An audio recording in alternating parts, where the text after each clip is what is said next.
할렐루야, 찾아가는 설교 외선 목사입니다. 오늘 우리를 찾아오신 하나님의 말씀은 요한일서 3장 14절 말씀입니다. 우리는 형제를 사랑함으로 사망에서 옮겨 생명으로 들어간 줄을 알거니와 사랑하지 아니하는 자는 사망에 머물러 있느니라. 아멘. 하나님의 말씀이었습니다.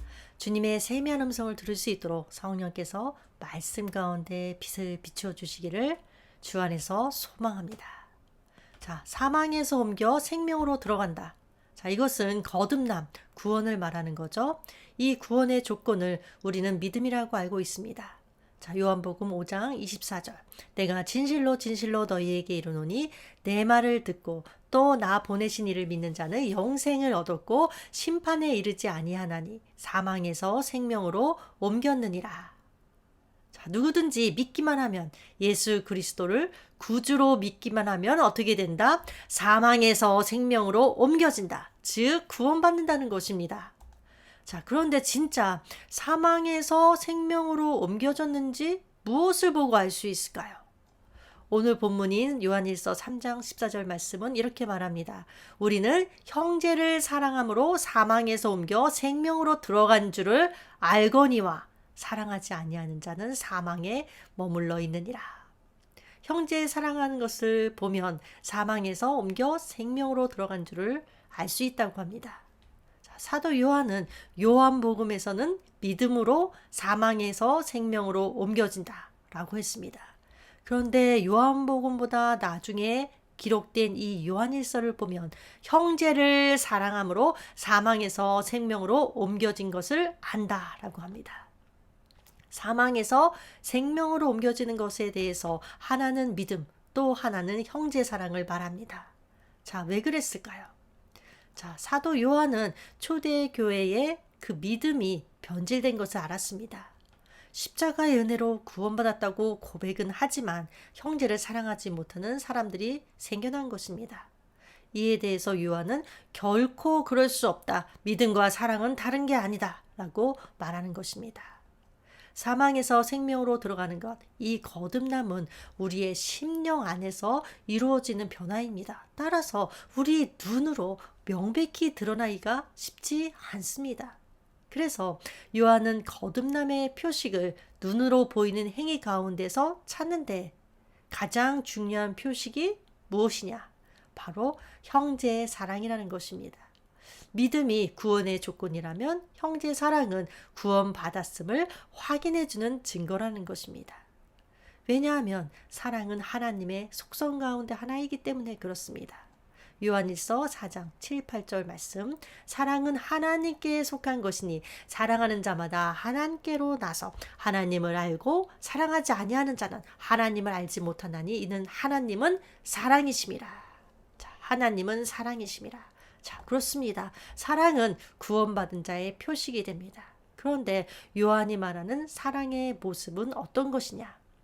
추상적인 사랑을 뜻하지 않습니다. 자, 17절 볼까요? 누가 이 세상의 재물을 가지고 형제의 궁핍함을 보고도 도와줄 마음을 닫으면 하나님의 사랑이 어찌 그 속에 거하겠느냐. 이 말씀은 사랑은 직접 행동으로 연결되어야 한다는 것입니다. 행동이 없는 사랑, 공허한 추상적 개념일 뿐입니다. 그래서 주위에 도움을 필요로 하는 형제가 있다. 그러면 형제의 궁핍함에 대해서 연민을 느끼는 것만으로는 되지 않습니다. 물질로 도와서 필요를 직접 채워주는 것, 그것이 사랑입니다. 물론 그들을 위해서 기도해주는 것도 중요합니다. 말로 격려해주고 위로해주는 것도 중요합니다. 그러나 그것만으로 되는 것이 아니라 그들의 필요를 직접 채워주는 것이 곧 사랑이고 곧 마음을 주는 것입니다. 18절 말씀에 나와 있죠. 자녀들아, 우리가 말과 혀로만 사랑하지 말고 행함과 진실함으로 하자. 이어서 19절. 이로써 우리가 진리에 속한 줄을 알고. 자, 진리에 속한 자는 입술로만이 아닌 행함과 진실함이 있다는 것입니다. 일찍이 하나님께서는 아모스 선지자의 입을 통해서 말씀하셨어요.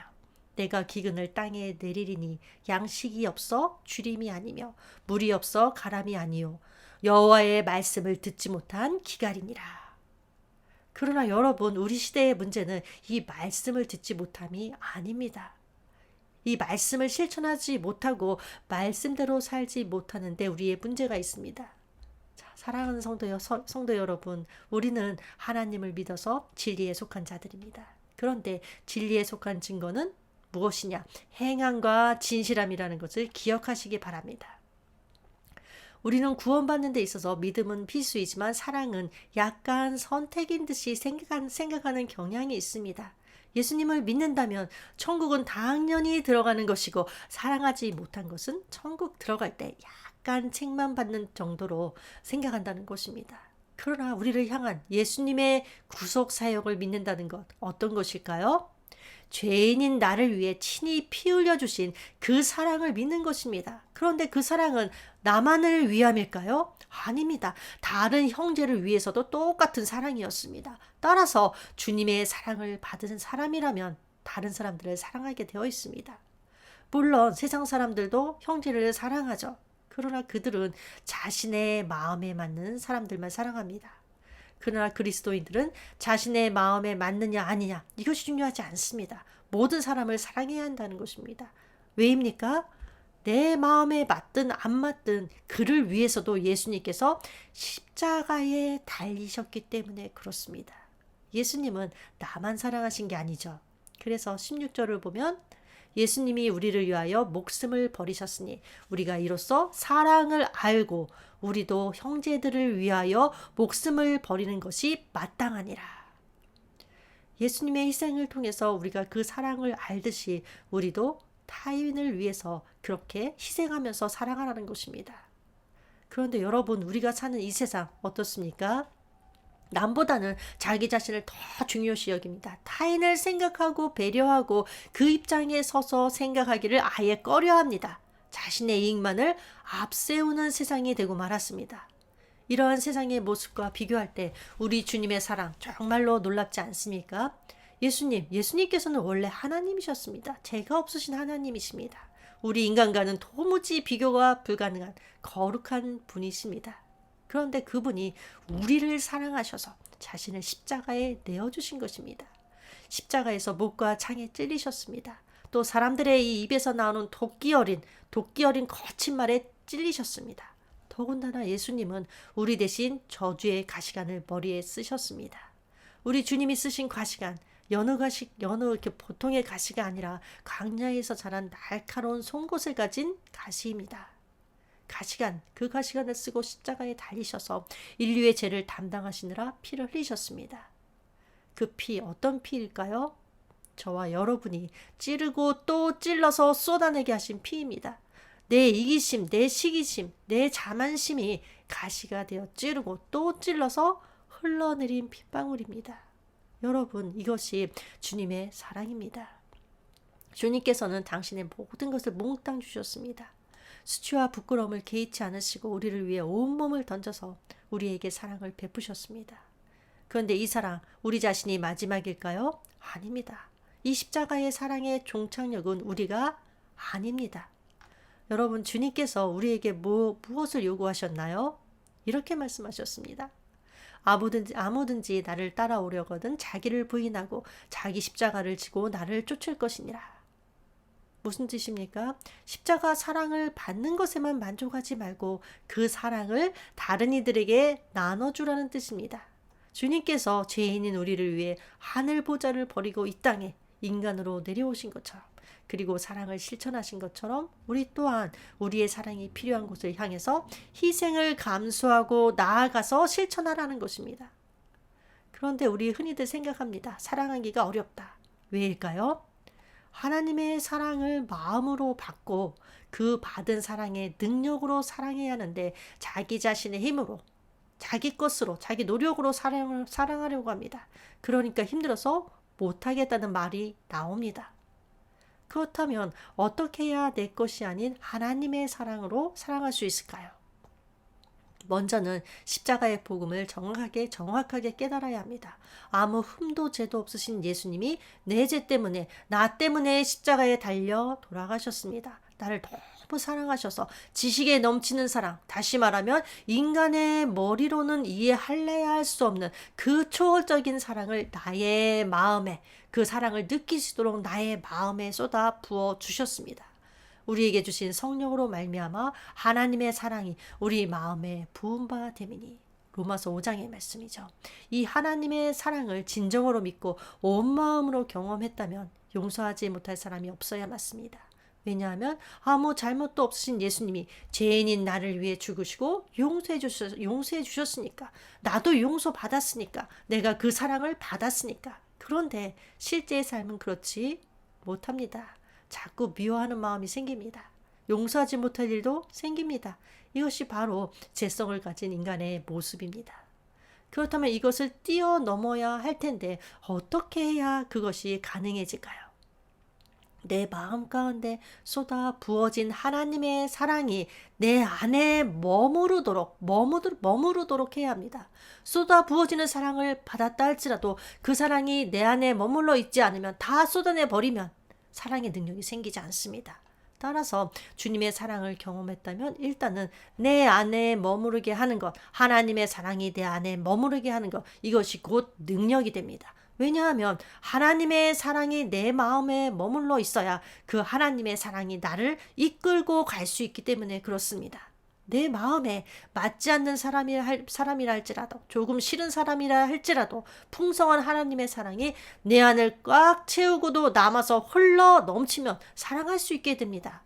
풍성해서 흘러 넘치는 하나님의 사랑을 그저 내가 흘려보내면 되는 것입니다. 그래서 내 안에 세상의 것들이나 나쁜 감정, 나쁜 생각들이 머무르도록 내버려 두어서는 절대 안 됩니다. 적극적으로 그런 것들을 말씀과 기도로 몰아내고 하나님의 사랑과 은혜가 내 안에 머물도록 해야 합니다.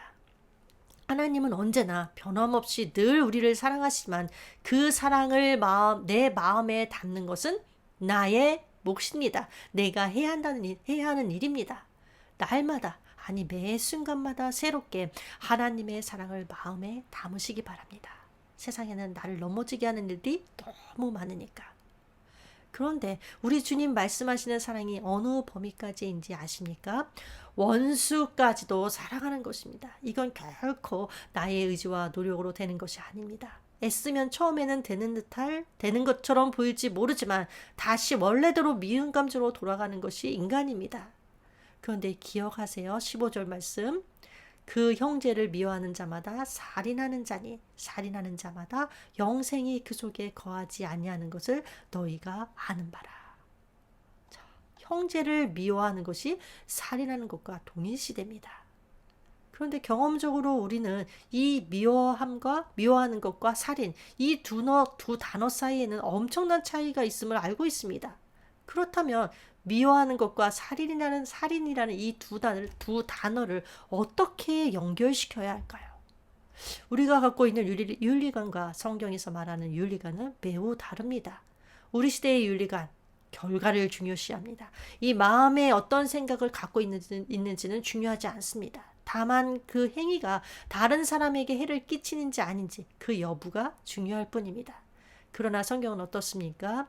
인간의 행위의 결과와 더불어서 이 마음의 동기를 중요시합니다. 그 증거가 예수님의 이 말씀에서 나타나고 있죠.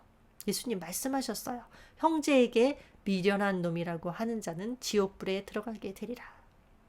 이처럼 우리의 내적인 동기까지도 세밀히 관찰하시고 심판하신다는 이 말씀에 우리는 경각심을 가지지 않을 수 없습니다. 그러므로 형제를 미워하는 자마다 살인하는 자라는 이 말씀은 미움이 우리에게 없어야 한다는 것을 강조하는 말씀입니다. 비록 겉으로 드러나지도 않고 또 어떤 피해를 입히지 않는다 할지라도 주님은 그것을 살인과 같은 것으로 취급하신다는 것을 마음 깊이 새기시고 우리의 신앙생활을 한번 점검해보는 시간을 가졌으면 좋겠습니다.